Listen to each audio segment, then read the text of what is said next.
Hey guys, this is Drew and welcome back to another episode of Shadowverse. And today we're going to keep chugging along as we go down the line and keep discussing each leader and their respective class. And today we're getting into my favorite, Runecraft. I don't know about you guys, but it's a common stereotype that in the gay community, or gay people in general, they just tend to gravitate towards magic. We just have to like magic. You know, we typically tend to gravitate towards like the not the magic types, the mage types in like video games, or like you're choosing a class, kind of no pun intended. You tend to choose like mage or the healer, yada yada yada. And I guess in this game it's no different. Runecraft is easily my favorite, just because of just the abilities that you get from playing spells. It's really cool and really fun play style. So let's read the description real quick. Each time you play a spell as Runecraft, the spell boost cards in your hand become more powerful. Begin the match by casting spells to spell boost your hand, and then overwhelm your opponent. Yeah, that's a pretty spot on. Yeah, it's pretty spot on description of what the deck does. So yeah, let's get into it. So yeah, like I said, the whole point's usually you want to start with like low costing spells like these, like Angelic Snipe or Insight, something small like this, and you get spell boost your followers or your spells as soon as possible. And when you spell boost them, some shit happens. A spell will do more damage, or a follower's cost to play them is reduced. Usually it's something like that. Oh yeah, let's highlight some of the big cards that are used in this meta. Witch's Cauldron. I'm gonna start with that one, even though it's only a bronze. I think it's important because it's an Earth Sigil. Earth Sigil are amulets that when you summon a creature or follower or spell that has an Earthright ability, the Earth Sigil is broken to use that Earthright ability, which is really important because the only ability that this has is Last Words, which means when it's destroyed, it can draw a card. So that's really good. Really good in terms of pairing up with different like Earthright cards. Basically, it just keeps your hand always replenished. Always drawing more cards. This is what you want to do in this deck. Let's see. Yeah, let's start with this dude. Or continue with this dude. Time Worn Mage Levi. He's a 2/2, but when you evolve him, he becomes a 4/4 and put a Crimson Sorcery in your hand. Crimson Sorcery, a 1 play point spell, deal 3 damage to an enemy. So, essentially, you evolve it. You crash with the creature with 4 toughness or less, killing it. And then you have a 1 play point spell, which you can play to burn your opponent for 3, and then spell boost your cards because you played a spell. Great synergy in almost any deck. Like, there's almost no reason to not run this card. It's just he's just really good, really good. I'm gonna briefly mention Dwarf Alchemist. Put an Earth Essence in your hand. Earth Essence is just a 1 play point amulet, which just happens to be an Earth Sigil, and no other effects. That's it. So it's good for getting out Earthright abilities. And then when you evolve it, you get to put a random card with Earthright from your deck into your hand. This would be really good, but when it evolves, it only gets +1/+1 as opposed to +2/+2. So it's still very weak, even though its ability to get your Earthright card is really it can come in really clutch sometimes. So, you know, that would be an optional card to run. I do see it sometimes. Freshman Low. Put a random card with spell boost into your deck, from your deck into your hand. Yeah, generally just a good card that's run in all spell boosting decks. There are two different like archetypes. Archetypes? I think that's how you say it. Two archetypes of decks. One being the spell boost deck, where it's all about spell boosting your cards, and the other one is the Earth Sigil decks. It's all about getting Earth Sigils on the field and then putting creatures with Earthright abilities, which do some crazy shit, to say the least. We'll go over a few very shortly. I'll give an honorable mention to Enchanted Library, only because at the end of your turn, it's an amulet. You, at the end of your turn, put a random spell from your deck into your hand. So for 2 turns, spells from your hand are being randomly added, from your deck, excuse me, are being added to your hand. So it's a great fetcher, especially for spell boosting, because what's spell boosting deck without spells in your hand, right? Oh, also, Kaleidoscopic Glow. This needs to be added because this is a great card. Return a card that costs 2 play points or less to the player's hand. Draw a card. You draw a card. It's really good. It's good at disrupting. Card that costs 2 or less that get evolved and get really strong. You can just bounce them back to your owner's hand. It's just really good for disrupting flow, and you get to draw a card. Great card. Always, I feel like it always should be run. I'm going to put these in for now, but I'll talk about these 2 cards later.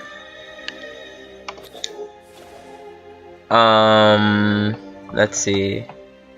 Nothing here, nothing here. Here. Ooh, excuse me. Ooh, no, some stuff here. Abomination Awakened. A 3-drop 6/6 creature. It can't attack. If the number of cards in your hand increases to 9 during your turn, evolve this follower and deal 3 damage to all enemy followers. So yeah. It's good to get early game because it'll be a 6/6 on the field that you can evolve next turn if you go on turn 2, I believe. Excuse me.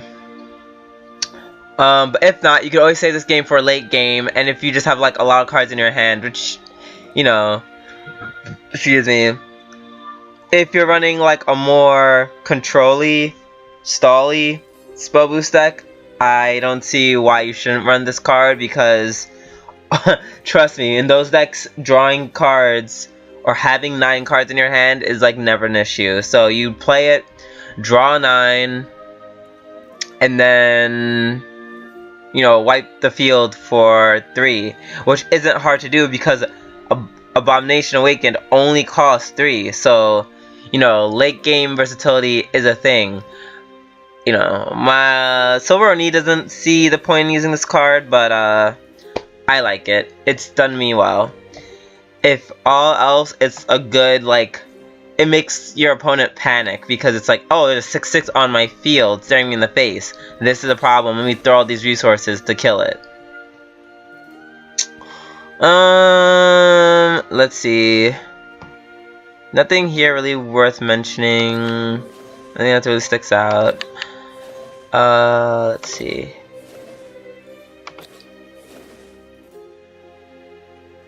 I'll just quickly point out Halo Golem, Earthright, ping something, not some follower, something for 3 for Earthright. So it's a card that's normally used in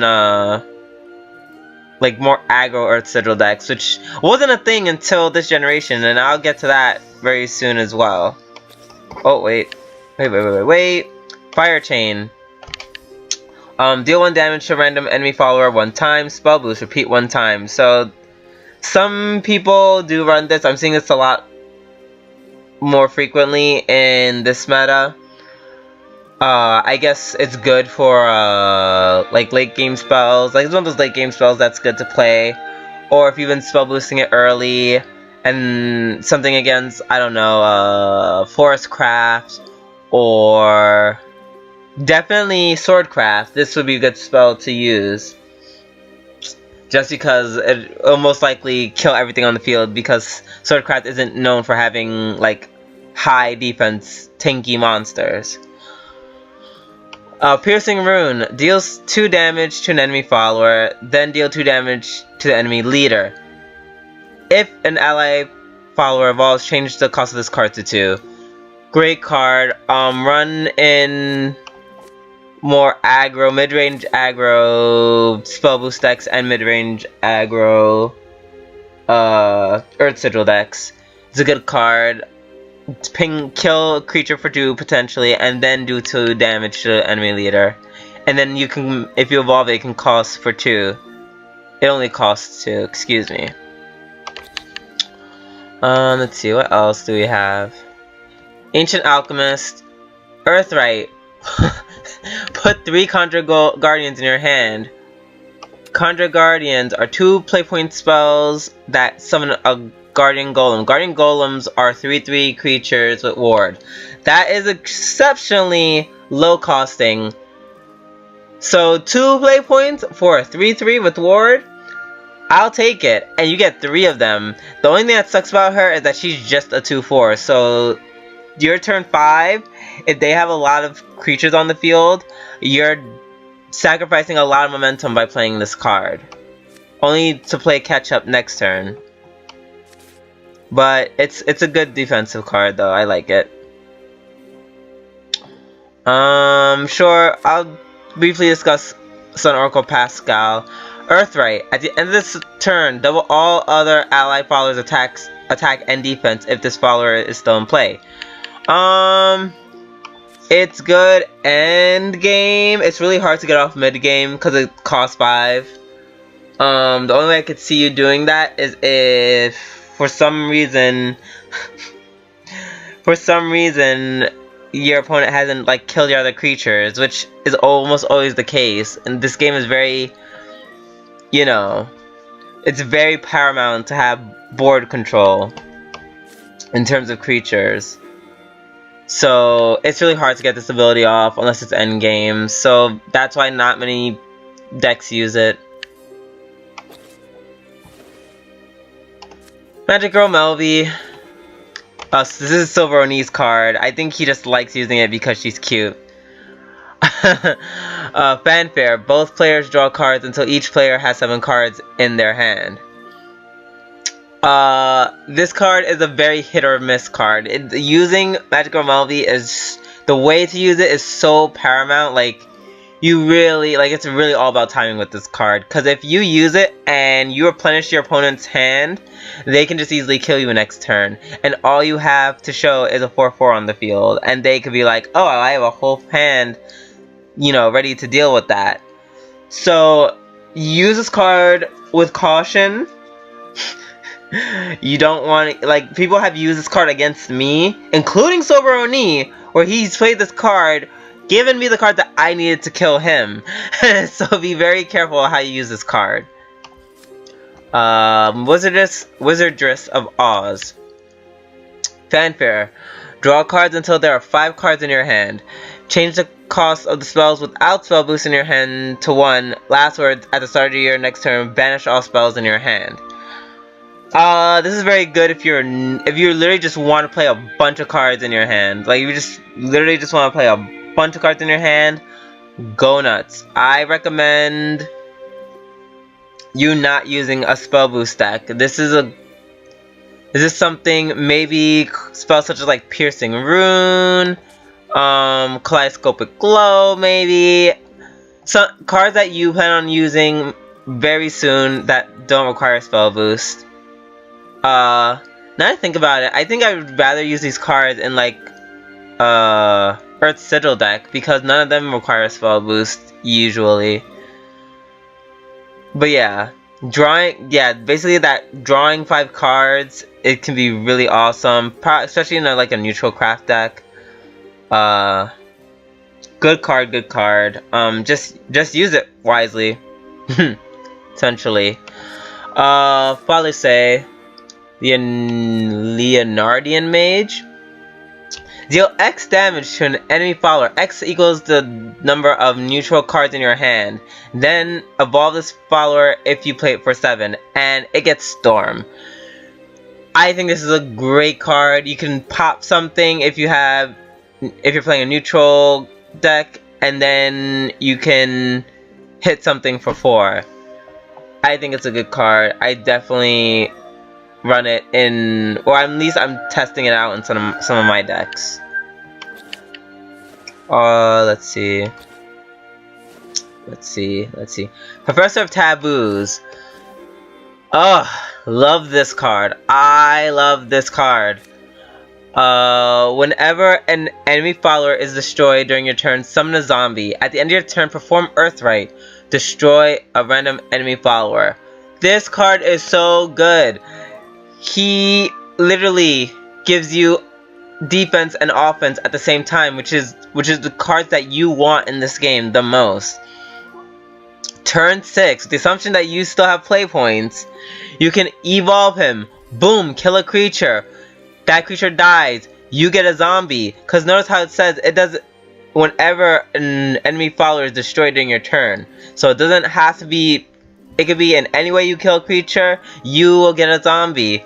So not only do you get it from your Earthright ability eventually, you'll also get it from killing a creature, whether using him to play a spell or using Earthright.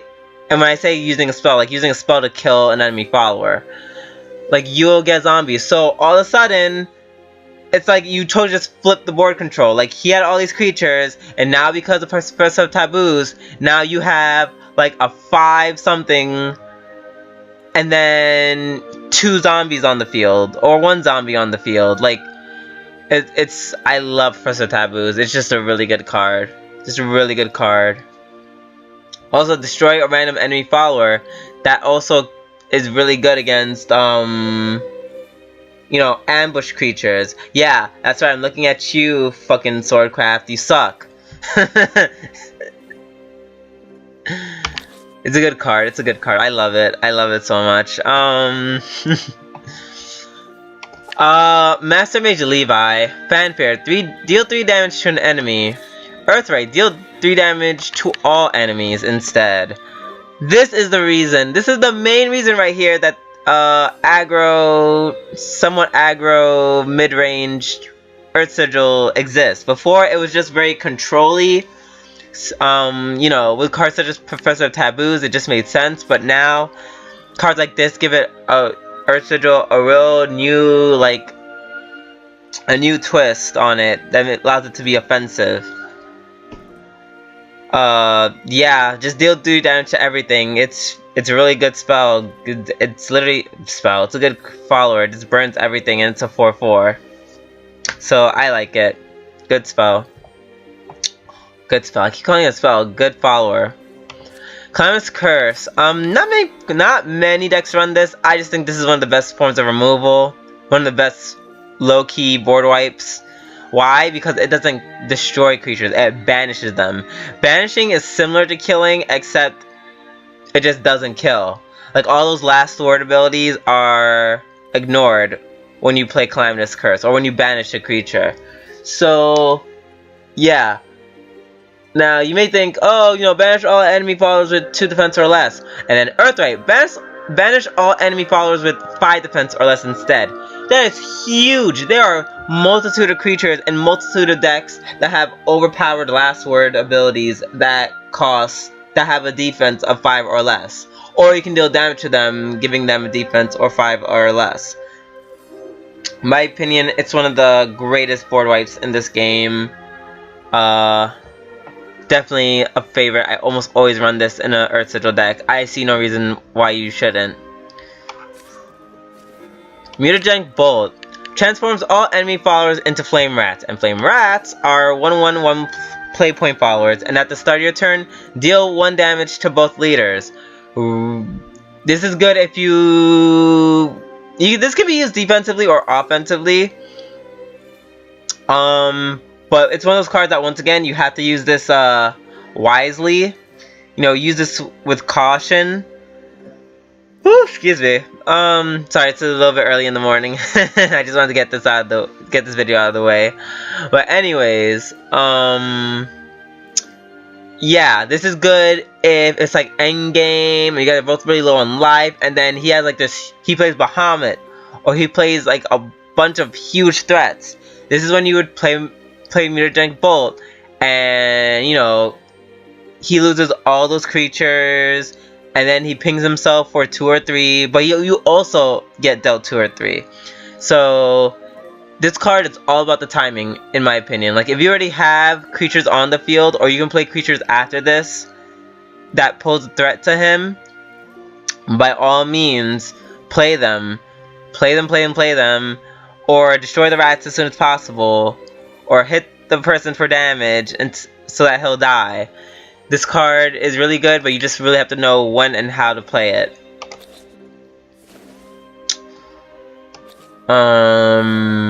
Let's see. Dream Secret Laboratory. I think I might as well, even though it's not being really run anymore, I still like it. Countdown to 3, Earthright, summon a Guardian Golem. At the end of your turn, summon a Guardian Golem. This card is pure defense, pure defense, pure defense. But it's good because it, on your next turn, your next 2 turns, you'll always have like a creature to play. So this is definitely used for more defensive Runecraft decks. But yeah, I think I still run it. Next we have these 2 cards I won't really mention. They're not really that good and not really worth running. Not in my opinion. Mythril Golem, 6/7, deal 1 damage to all enemy followers. It's a good card. Great card? No. Not worth being legendary. Let's see. We're gonna skip over this right now because that's I'll talk about that monster last. Save it for last. World Wielder Ginger. Change the cost of all followers in your hand to 0. Give allied followers the inability to attack the enemy leader. Give allied followers that come into play the inability to attack the enemy leader if this card is still in play. Allied followers and amulets, fanfare, necromancy, enhance, and earthright abilities that activate upon being played from hand will not activate. These effects will last until the end of the turn this card is played. I don't see a use for her. I'm sorry. I just don't get it. I don't understand because she negates all the fanfare abilities, and those abilities are pretty huge. Like, I guess if you just want to flood the field with like giant creatures, then like go ahead, but their abilities won't go off, which kind of takes away from it. I don't know. Oh, excuse me. I want to get rid of it just so for the extra vials, but I feel like the moment I do, some great meta is gonna, like, the meta's gonna shift so hard that it's gonna make World Wielder Ginger like the best card ever. But we'll see. I'm still holding on. Let's see. We have Flame Destroyer. Subtract 0 from this card. It's just a giant creature. You play spells so you get him out, and then he's just like, hey, I'm 7/7, rawr. But he's not what's really important. What's important is what you can pair him up with, which would be this bad boy. Oh, this is a basic card. Okay. I was about to liquefy it so fast. I have a problem. Don't judge me. Dimension Shift. It costs 18, and you gain an extra turn. It gives you an extra turn. Subtract 0 from the cost of this card. In Spell Boost, subtract 1 more. So basically, you just keep playing spells until you get this card to cost like 3 or 4 or something. And then you get an extra card. The reason why this card is so great is because creatures like this, you can play 1 turn, Dimension Shift it, and then you get to attack next turn. Or here we go. Harness Flame and Harness Glass. Their individual abilities, not that important. What's really important is what happens is when you combine them. Like down here, at the start of your turn, this follower combines with an allied Harness Glass to become Flame and Glass. What's Flame and Glass? At 7/7 with Storm, whenever this follower attacks, deal 7 damage to all enemies. So yes, it's very common that these decks certain Runecraft decks will run these two cards, play them both, play Dimension Shift, and then you just attack for 7, and then you just win. You literally just win. It's really hard to come back from that, in my opinion. So yeah, it's a good win con essentially. Lots of good combos that you can come up with. The Harness, Glass, and Flame just being one of them. Last but not least, my personal favorite legendary, Daria, Dimensional Witch. Banish all cards in your hand, draw 5 cards, and then spell boost the cards in your hand 5 times. Subtract 0 from the cost of this card, spell boost, subtract 1 more. So basically you play spells, hoping to God that you get this card down to costing like 5 or 4, and then you can literally use it like when you're done using all the spells in your hand or creatures in your hand, and this is the only card you have left. Ideally, you play this card, go back to 5 cards in your hand, and then you can just, you know, there's so many cards that work well with this card because it spell boosts the cards in your hand 5 times. Let's just go down the line and see all the cards that would benefit. This will cost 3. This will cost 2. Let's see. This will cost 1. And there are times where I've drawn 3 Blade Mages due to Daria's ability. So which means I was able to swing for 6 in 1 turn. Which is awesome. Let's see, any more. This. Draw 2 cards. So you can spell boost. so it works, it just becomes this crazy giant machine because it's like you can get other spells that also have spell boost, like Fate's Hand, draw more cards, spell boost everything else in your hand, and then reduce the cost of those other spells. If you're running 3 Daria Witches, you can literally gain another Daria Witch and it'll cost 5, and then you can play all the spells in your hand and then rinse and repeat until you win. Really good card to have, really prominent in mid-range aggro decks, but it's just a good card to have all around, to be honest. Like this card, it's a 3/4, which you can play for 0. How crazy is that? Like so on and so forth.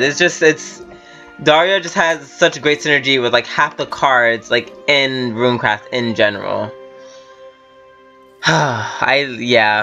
I could literally go on and on about how great she is, but you know what?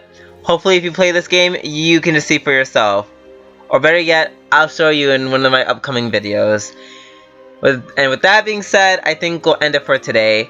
If you enjoyed today's videos, by all means, like, comment, and subscribe. And we'll see you next time with the next class. Yeah, with the next class. So yeah, this is Droovy Doo. And till next time, guys. Bye!